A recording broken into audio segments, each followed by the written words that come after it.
Blood by Jerika, Sissy, Aubrey, Raul, and Ky-mya. What is blood? The definition of blood is as follows. The red liquid that circulates in arteries and veins of humans and other vertebrate animals carrying oxygen to and carbon dioxide from the tissues of the body.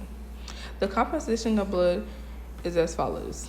It has four main components, which are plasma, red blood cells, white blood cells, and platelets. Is all blood the same for humans and animals? No. The glucose levels in human blood differs from animal blood. The size of red blood cells are a variety of sizes between humans and animals due to the amount of glucose in the plasma between species. The packed cell values are different as well, meaning the amount of red blood cells differ as well between species.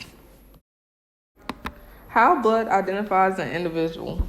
When scientists are identifying a person by blood type, they rely on slight differences in the antigen/protein markers, which are on the surface of the red blood cells and the blood samples. ABO system is used to determine the blood types, which is based off of the properties of the red blood cells.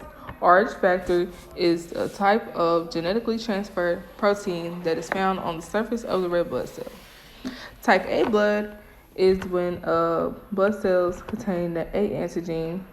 Type B blood is when blood cells contain the B antigen. Type AB blood is when A and B antigens are both present in the blood cells. And type O blood is when neither A or B antigens are found in the blood cells. Identified and analyzed. Where a drop of blood was dropped, the blood can be analyzed by the direction in which the blood was dropped and how much force was used.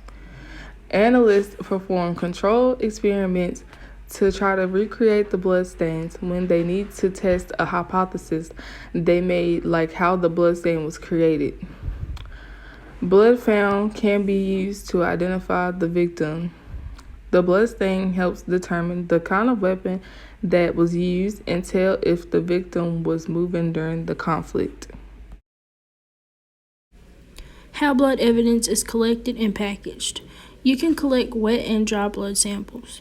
Materials used to collect blood would be sterile or distilled water, swabs to collect the sample, and preliminary blood testers to test unidentified stains.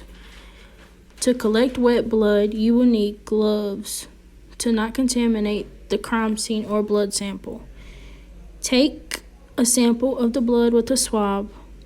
Let the wet blood sample dry and put it into a packaged swab tube. Don't package blood in any plastic because it can age and result to molding.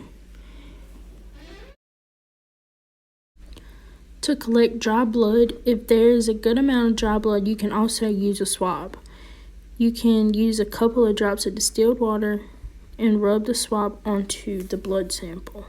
Test the swab sample by using a preliminary tester. If the blood swab sample turns green, it has tested positive for blood.